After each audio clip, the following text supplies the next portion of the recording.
Bueno, aquí estoy con el doctor Hernández Moya. La verdad es un privilegio y le agradezco nuevamente que me haya permitido hacerle una pequeña entrevista. Entonces, lo quisiera molestar si me pudiera contar qué fue lo que lo motivó a seguir lo que es la oncología. Bueno, esa es una pregunta fácil y difícil de contestar. La oncología, que es la ciencia que trata las enfermedades malignas, o sea, cancerosas, creo que esto vino, quisiera explicarlo de una manera muy particular. Esto creo que vino de parte de Dios a mi vida, el poder estudiar esta profesión. Realmente cuando yo era estudiante miraba que mucha gente con cáncer se moría, y pues eso para el médico es un poco triste el ver que la mayoría de sus pacientes se mueran, pero conforme uno crece y estudia la profesión y se gradúa uno de médico y uno sigue estudiando, va teniendo la tendencia, ¿verdad?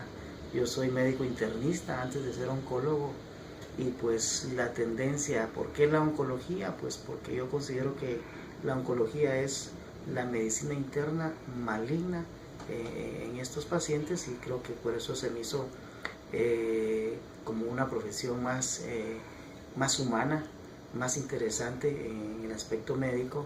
Y por supuesto es una profesión y es una especialidad en la cual tenemos la dicha de parte de Dios de poder ayudar al ser humano y a los pacientes que son portadores de esta enfermedad.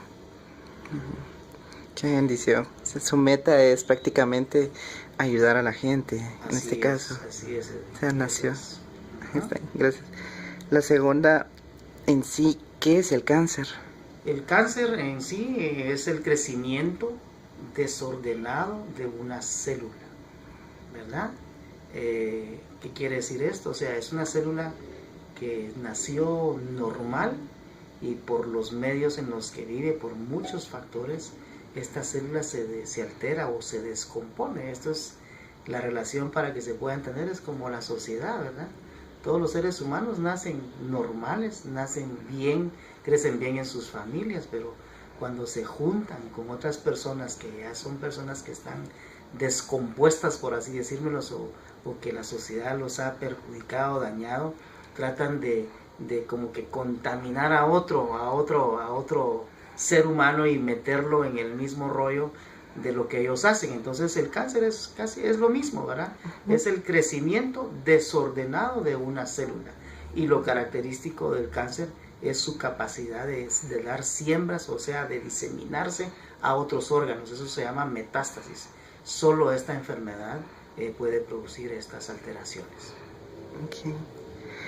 ¿Qué tipos de cáncer hay y cuáles son los más comunes? Bueno, el cáncer, para explicar un poco más de esto, yo soy oncólogo médico, y la oncología es la ciencia que estudia el tratamiento del cáncer, pero de todos los órganos del cuerpo. Ejemplo, el estómago, el hígado, los pulmones, el cerebro, los ovarios, el intestino, ¿verdad? Entonces, todos estos órganos crecen sus células desordenadamente, y ahí nace un cáncer en esos tejidos, ¿verdad? Entonces digamos, las causas o los cánceres están en relación a las células propias de los cuerpos. Y para hablar en general, por ejemplo, nosotros que vivimos en países latinoamericanos, el primer cáncer, por ejemplo, el cáncer más frecuente en la mujer latinoamericana es el cáncer del cérvix uterino, del cuello uterino. Este cáncer es el de tipo in situ, así se llama, es el cáncer en estadio muy temprano, ¿verdad? El segundo cáncer es el cáncer de mama. El tercer tipo de cáncer en la mujer es el cáncer de pulmón. De ahí viene el cáncer de ovario, y para hablar de los 4 más frecuentes en la mujer. Luego en el hombre, si está en relación, el cáncer más frecuente está relacionado a su sexualidad. ¿En qué sentido? En que el cáncer más frecuente en el hombre es el cáncer de próstata, ¿verdad? El segundo lugar es el cáncer de pulmón. En tercer lugar viene el cáncer de colon, que también, perdón, eso se me olvidó mencionar, que es una de las primeras 5 causas en la mujer. Y en cuarto lugar, entonces viene ya otro tipo de cánceres, en nuestro medio el cáncer de estómago es frecuente en los hombres, ¿verdad? Entonces eso sería, en la mujer el cáncer del cérvix uterino o cuello uterino, y en el hombre el cáncer de próstata. La segunda causa de cáncer en la mujer, cáncer de mama, y en el hombre el cáncer de próstata, ¿verdad? Y en los dos, como tercer lugar, el cáncer de pulmón, que es un cáncer muy frecuente en ambos sexos. Ajá. Ok, gracias, doctor. Doctor, una pregunta. Muchos se hacen esta pregunta, pero parece tal vez como un mito o una realidad. ¿El cáncer es hereditario? El cáncer, voy a explicarte un poco. O sea, a veces el término hereditario se confunde con lo genético, ¿verdad? Entonces, por ejemplo, toda la base del cáncer tiene un fundamento genético. ¿Qué quiere decir esto? Que el problema está en los genes de una persona. Estos genes son como que alterados, trastocados, y por supuesto que estos genes van a dar a luz estas células anormales en el cuerpo. Entonces, el problema es genético. Ahora, ¿cómo se aparece un cáncer en una persona? El 80% de los cánceres son esporádicos. ¿Esto qué quiere decir? Que no se conoce cuál es la causa. 80%. Un 10% son hereditarios, ¿verdad? O sea que se pueden heredar, y un 10% son familiares, ¿va? O sea, genético no es lo mismo que hereditario, perdón. Entonces, voy a repetir esto. 80% esporádico, que no se sabe cuál es la causa. 10% hereditarios y 10% de tipo genético, ¿verdad? O sea, hay gente que trae alteraciones genéticas muy características, como por ejemplo puede ser el cáncer de riñón en los adultos, y en los niños las leucemias, por ejemplo, ¿verdad? Entonces, esto de que el mito, como era tu pregunta, si es hereditario, de ninguna manera, porque imagínate cuánta gente tenemos actualmente. El cáncer ocupa la primera causa de enfermedad a nivel mundial. Imagínate, primera causa, son miles de pacientes que sufren esta enfermedad. Si eso se heredara, imagínate cuántos hijos de estos pacientes tuvieran cáncer, ¿verdad? A Dios gracias, solo es el 10% de cáncer que es de manera hereditaria. 80% no se sabe, y otro 10% es genético. Sí. Una consulta. Según el tipo de cáncer que tenga la persona, ¿los tratamientos son iguales o van variando? Es una pregunta muy interesante, ¿verdad? Porque muy interesante, ¿por qué? Porque la gente generaliza estos términos, ¿verdad? Dice, es que mi paciente le están dando quimioterapia, asumiendo que la quimioterapia es un medicamento para todo tipo de cáncer, ¿verdad? Pero la quimioterapia es el nombre que se le da a los tratamientos que el oncólogo médico aplica. Generalmente, o la mayoría de estos tratamientos de quimioterapia son medicamentos que se diluyen en sueros, y a través de la sangre entonces se aplican estos tratamientos. Entonces, cada órgano tiene su propio tratamiento, por así decirlo. Ejemplo, cáncer de mama tiene sus propios medicamentos de quimioterapia. Cáncer del cuello uterino, sus propios medicamentos de quimioterapia. Cáncer del estómago, sus propios medicamentos, y así sucesivamente. Claro, hay algunos medicamentos que uno los puede utilizar en diferentes tipos de cáncer, pero sí, respondiendo concretamente a tu pregunta, cada cáncer tiene su propio tratamiento. ¿Y en duración puede ser casi lo mismo o va variando del Eso tipo depende, de cáncer? Depende del tipo de cáncer, depende de los medicamentos que uno escoja. Yo te diría que antes del año 2000, todos los pacientes se hospitalizaban para sus tratamientos con quimioterapia, o sea, todos eran hospitalizados. Hasta a partir del 2001 que apareció lo que se llama la quimioterapia ambulatoria. Es ahora en nuestros consultorios, en los hospitales de día, se pueden aplicar las quimioterapias ambulatoriamente. O sea, hay quimioterapias que tardan media hora, hay quimioterapias que tardan 1 hora, 2 horas, otras 3 horas, 4 horas, y hay algunos tratamientos que sí el paciente debe de permanecer hospitalizado por 48 o inclusive hasta 120 horas. Entonces eso depende del esquema de tratamiento que el médico especialista indique y para el tipo de cáncer de ese paciente. Gracias. ¿Qué probabilidades hay que el cáncer regrese en una persona que ya fue tratada? Eso muchas veces, bueno, el cáncer, por eso es que le dicen uno el enemigo silencioso, ¿verdad? Generalmente el problema del cáncer es que no da síntomas, no da avisos, como cuando alguien estornuda, ¿va? Dice, ya me va a dar gripe, pero en el cáncer, por ejemplo, si una mujer dijera, ay, me duelen los pechos, eso no quiere decir que le va a dar cáncer de seno, ¿verdad? O de pecho, entonces no hay una sintomatología específica. Entonces, sí hay un refrán o hay un dicho que nosotros tenemos en oncología que dice que todo cáncer que se diagnostica tempranamente quiere decir casi muy al principio de la enfermedad, este cáncer se puede curar. Pero entre más avanzado uno diagnostica un cáncer, las probabilidades de curación son menores. En conclusión, el cáncer no tiene respeto por sexo, no tiene respeto por edad, no tiene respeto por nacionalidad, no tiene respeto por nada, y el cáncer es el cáncer, y por eso es que los pacientes que una vez fueron tratados con operación, con quimioterapia, radioterapia, estos pacientes se quedan en vigilancia. ¿Por qué? Porque existe el riesgo de que esta enfermedad pueda regresar.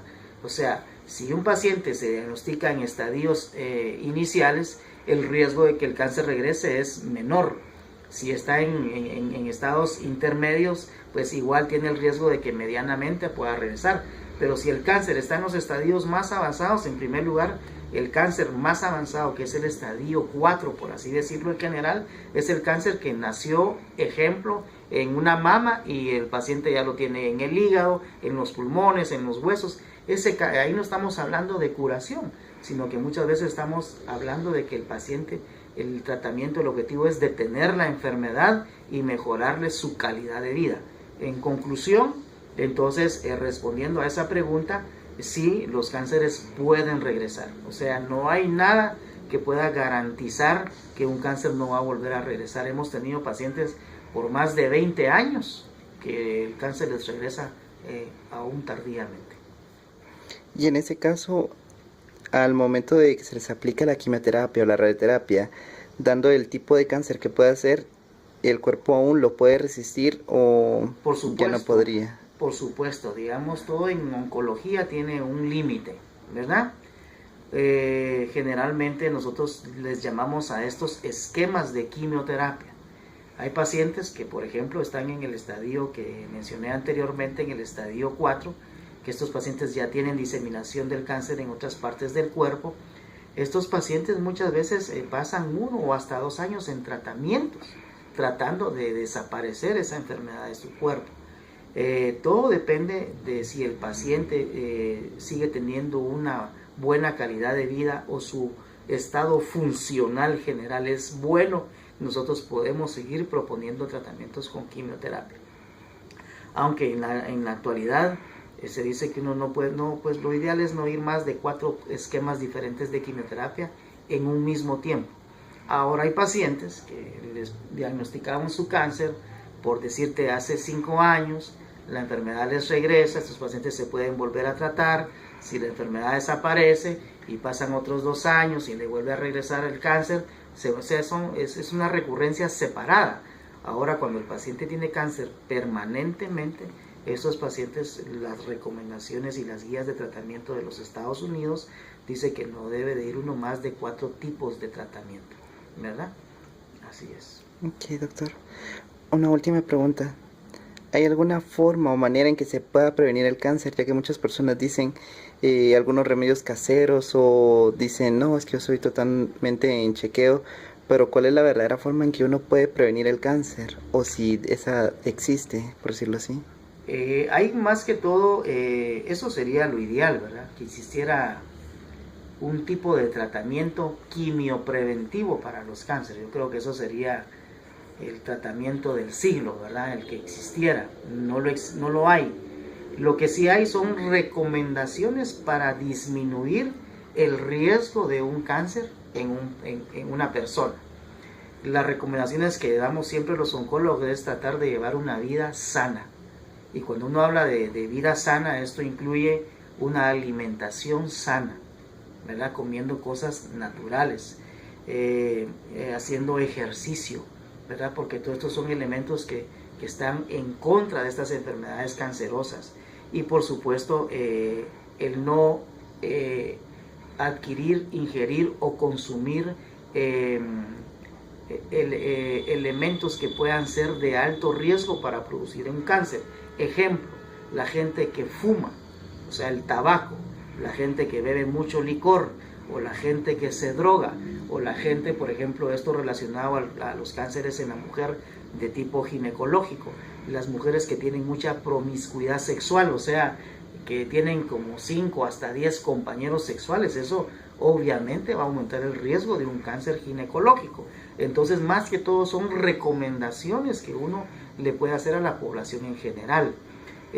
Los Estados Unidos han pronunciado guías de estudios que, por ejemplo, un hombre o una mujer a determinada edad se tiene que hacer.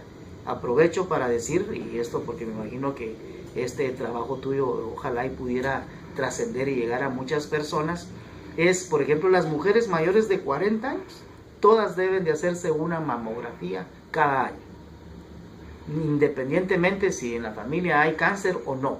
Solo tiene que ser mujer mayor de 40 años, ¿verdad? Esa mujer debe hacerse una mamografía cada año.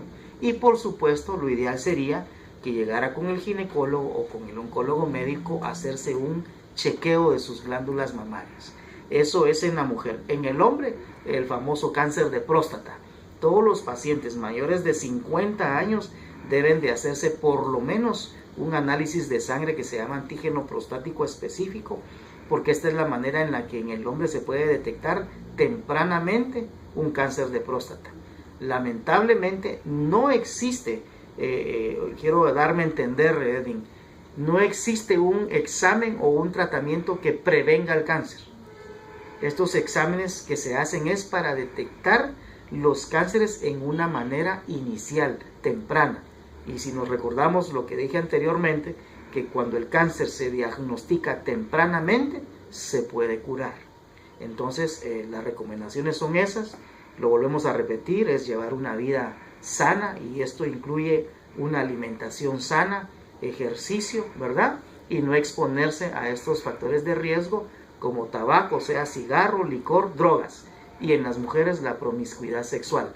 En general no existe un alimento o un medicamento que sirva de quimioprevención, ¿verdad? Por ahí han habido estudios en el pasado, pero ningún estudio ha prevalecido o ha demostrado prevenir el cáncer. Sí se recomiendan a veces cierto tipo de alimentos, como por ejemplo el tomate tiene propiedades preventivas, dicen algunos estudiosos, porque tiene una sustancia que se llama licopeno, y el licopeno dice que previene contra el cáncer de próstata, ¿verdad? Pero nosotros hemos tenido pacientes que aún comiendo tomate les da cáncer de próstata. Yo creo que si uno lleva una vida normal, se alimenta normal y trata de no tener todos estos riesgos que hablamos anteriormente, yo creo que el riesgo de cáncer en una persona va a disminuir, ¿verdad? Otra cosa que ha aumentado el cáncer de mama, por ejemplo, en el último tiempo, es porque las mujeres han tratado de llevar una vida muy desordenada. La obesidad, que es un factor de riesgo muy importante. ¿Y eso por qué? Porque se come mucha comida chatarra, ¿verdad? Entonces, todas esas cosas que se hacen muy materialmente, eso sí aumenta el riesgo de un cáncer. Sí. Y por ejemplo, en algunos casos algunas personas han recurrido por quitarse los senos, o sea, por miedo a que tengan cáncer de mama. Eso de igual manera. Hay una artista que no voy a mencionar el nombre porque sé que esto es un trabajo en los Estados Unidos, es una artista de cine muy famosa. Ella sí, su mamá inicialmente tuvo cáncer de mama, y cuando le hicieron las pruebas genéticas, resulta que ella tenía un gen que sí era hereditario. Esta artista famosa, cuando le tocó hacerse la prueba a ella, también le salió positiva. Entonces esta artista, obviamente por todo su poder y recurso económico, pues optó ella por quitarse los dos pechos, los dos senos.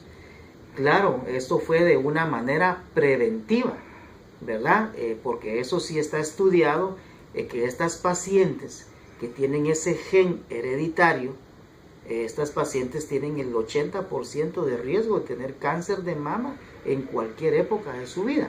Entonces, una de las medidas en que ese 80%, cuando es adverso, se puede volver en un 80% favorable es, obviamente, quitándose las dos glándulas mamarias, o sea, los dos pechos. En eso se disminuye, pero solo es el cáncer de mama genético, ¿verdad? Hereditario.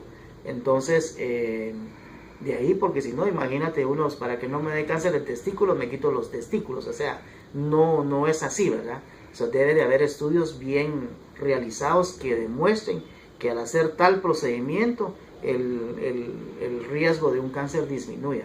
Existe que a partir de que esta artista famosa se hizo este procedimiento, esto se volvió como que muchas mujeres en Estados Unidos optaron por estarse haciendo este tipo de mastectomías, que así se le llama, ¿verdad?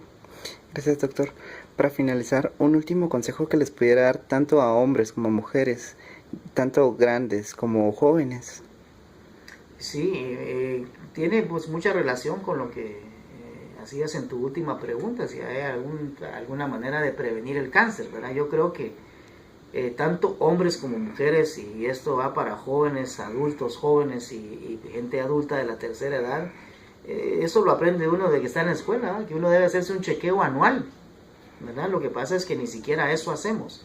Entonces, yo creo que un chequeo anual con un médico internista, en este caso, cuando han habido antecedentes, por ejemplo, si en la familia de alguien tiene antecedente de cáncer, su mamá, su papá, sus abuelos o algunos tíos o hermanos, estos pacientes deberían de ir a una consejería oncológica, obviamente con el oncólogo médico, para tratar de orientarlos, educarlos y prevenirlos, o sea, asesorarlos en qué cosas pueden aumentar el riesgo de un cáncer en ellos o qué maneras de prevenirlas o disminuir el riesgo, como lo hablamos anteriormente.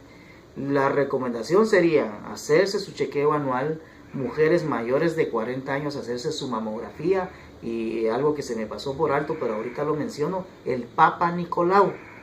El Papa Nicolau no solo es para las mujeres mayores de 40 años, el Papa Nicolau en la mujer se lo debe de hacer una vez la mujer empezó a tener relaciones sexuales. Esa mujer debe de hacerse un Papa Nicolau cada año. En los hombres, claro, por supuesto, mayores de 50 años, hacerse su antígeno prostático, ¿verdad? Y tanto hombres como mujeres mayores de 50 años, las guías recomiendan hacerse una colonoscopía cada año, ¿verdad? Es una de las maneras como diagnosticar tempranamente cada cáncer. Y lo que dijimos ya anteriormente, una buena alimentación, ejercicio y no consumir cosas que aumentan el riesgo de tener cáncer. O sea, no tabaco, no fumar, no licor, no drogas, ¿verdad? Y hacer mucho deporte, ¿verdad?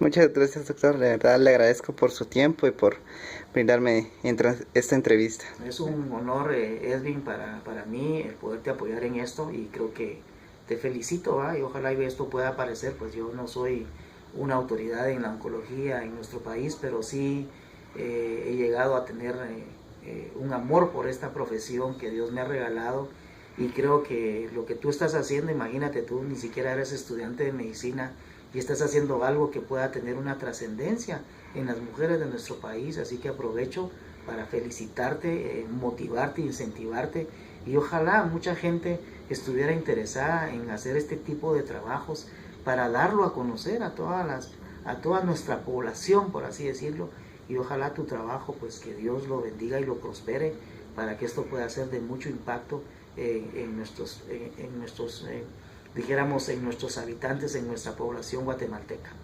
Bendiciones.